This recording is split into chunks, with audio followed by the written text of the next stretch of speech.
இனிமேல் தாய் தந்தையை தன்னுடைய பிள்ளைகளை இதையெல்லாம் சொல்லி வளர்க்க வேண்டும். இல்லை என்று சொன்னால் பாதிக்கப்படுப்போவது ஒருத்தருக்கு ஆயுள் தண்டனை கிடைத்து விட்டால் அந்த பெண்ணுடையோ அல்லது பையனுடைய வாழ்க்கையோ நாசமாகிவிடும். அப்படி நாசமாவதை திராவிட முன்னேற்ற கழகம் எந்த காலத்திலும் விரும்பாத காரணத்தினால் இதை வெளிப்படையாக சொல்லிவிட்டுத்தான் செய்கிறோம். காரணம், உங்களுடைய அப்படிப்பட்ட காரியங்களில் ஈடுபடுகிறவர்கள் உங்கள் குடும்பத்திலேயோ உங்கள் உற்றார் உறவினரோ இருந்தால் அவர்களை எச்சரிக்கை செய்து இதுபோல பிரச்சாரத்தை செய்யாதீர்கள், இதனால் உங்கள் வாழ்க்கையை அழிந்துவிடும், உருவாகி கோர்ட்டில் தண்டனை கிடைத்தால் ஆயுள் தண்டனை தான் என்பதை உணர்ந்து அவர்களுக்கு அறிவுறுத்துகிற வகையில் பெற்றோர்களும் மற்றவர்களும் குறிப்பாக அந்த கட்சி தலைவர்கள் சொல்லணும். வைக்கேரியஸ் லைபிலிட்டி என்று சொல்வார். இப்படிப்பட்ட தவறு நடப்பதற்கு யார் இதை தூண்டி விடுகிறார்களோ they are also liable.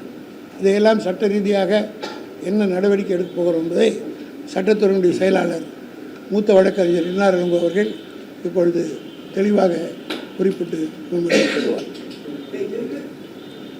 வணக்கம். அமைப்பு செயலாளர் அவர்கள் சொன்னதை போல கோவையில் நடைபெற்ற ஒரு மிக கொடூரமான சிறுமியினுடைய கொலையை குறித்து அதனுடைய தாங்கள் பதிவிடுவதனுடைய விளைவுகளை அறியாதவர்கள்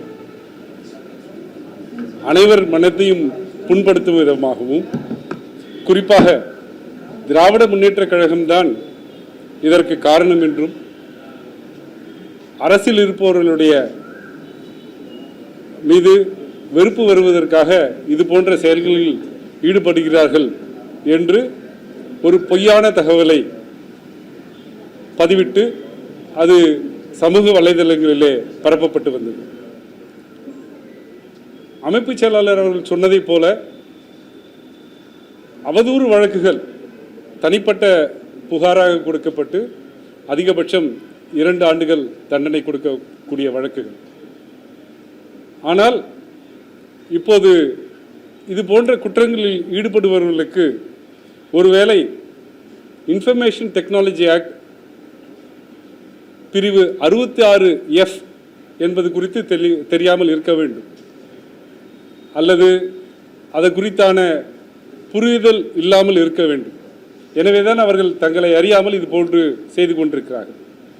அதாவது ஒருவர் தன்னுடைய அடையாளத்தை மறைத்து வேறொருவருடைய அடையாளத்தில் ஒரு கம்ப்யூட்டர் நெட்வொர்க்கில் இருந்து இந்த மாதிரி சோசியல் மீடியாவில் அவதூறு பரப்பினால் கூட அதற்கான தண்டனை ஆயுள் தண்டனை வரை செல்லலாம் என்று சட்டம் சொல்லுகிறது. எங்களுக்கு அடுத்தவர்களை தண்டிக்க வேண்டும் என்பது நோக்கமல்ல. ஆனால் இது இப்படியே விட்டு சென்றால் இதற்கு ஒரு எல்லை இல்லாமல் போகும், அவதூறுகளுக்கு ஒரு தடை இல்லாமல் போகும் என்பதனால் கழகத் தலைவர்களுடைய வழிகாட்டுதலின் பேரில் இன்றைக்கு குறிப்பாக இந்த நிகழ்வு குறித்து டிஜிபியிடமும் கமிஷனர் ஆஃப் போலீஸ் சென்னையிடமும் 2 தனித்தனி புகார்கள் கொடுக்கப்பட்டிருக்கின்றன. அதில் அவர்கள் எந்தெந்த சட்ட விதிகளை மீறியிருக்கிறார்கள் என்பதை குறித்து விரிவாக தெரிவித்திருக்கிறோம். அது மட்டுமல்லாமல் அமைப்பு செயலாளர் மூலமாக ஒன்றிய அரசில் இன்ஃபர்மேஷன் டெக்னாலஜி ஆக்டில் உள்ள கிரிவென்ஸ் கமிட்டிக்கு நாங்கள் இமெயில் மூலமாக புகார் அளித்துள்ளோம். எக்ஸ் தளத்திற்கும் மெட்டா தளத்தில் உள்ள வாட்ஸ்அப், ஃபேஸ்புக், இன்ஸ்டாகிராம் ஆகிய நிறுவனங்களுடைய கிரிவென்ஸ் ஆஃபீஸர்ஸ்க்கும் நாங்கள் இது குறித்து புகார்கள் அளித்திருக்கிறோம்.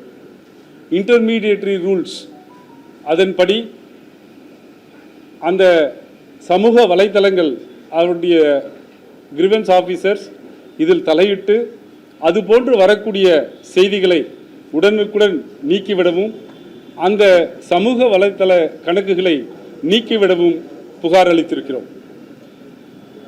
எங்களுடைய ஒரே வேண்டுகோள் என்னவென்றால், நாங்கள் சமூக வலைத்தளத்திலே குழந்தைகளை வைத்து அரசியல் பேசுவது, அதை பெற்றோர்களே படம் பிடித்து சமூக வலைத்தளத்தில் பரப்புவது ஜுவனைல் ஜஸ்டிஸ் ஆக்டுக்கு எதிரானதாகும். மற்றும் இது போன்ற போலியான செய்திகளை, குறிப்பாக இந்த சமூக வலைதளத்தின் பார்த்துருந்தீங்கன்னா உங்களுக்கு தெரியும், அதில் மார்ஃபிங் பண்ணி வீடியோ போடுறாங்க.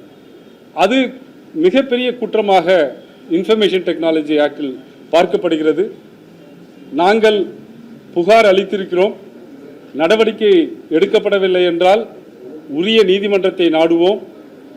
தேவை என்றால் எங்கெங்கு தேவையோ அத்தனை இடத்திலையும் தனி புகாராக புகார்கள் அளிப்போம். நாங்கள் புகார் அளித்தால் அதனுடைய லாஜிக்கல் எண்டு போகாமல் அந்த புகாரை விடமாட்டோம். எனவே இனிமேல் தவறாக பொய்யான செய்திகளை பரப்புபவர்களுக்கு இது முதலாவதாக நாங்கள் கொடுக்கக்கூடிய வேண்டுகோளாக ஏற்றுக்கொள்ள வேண்டும்.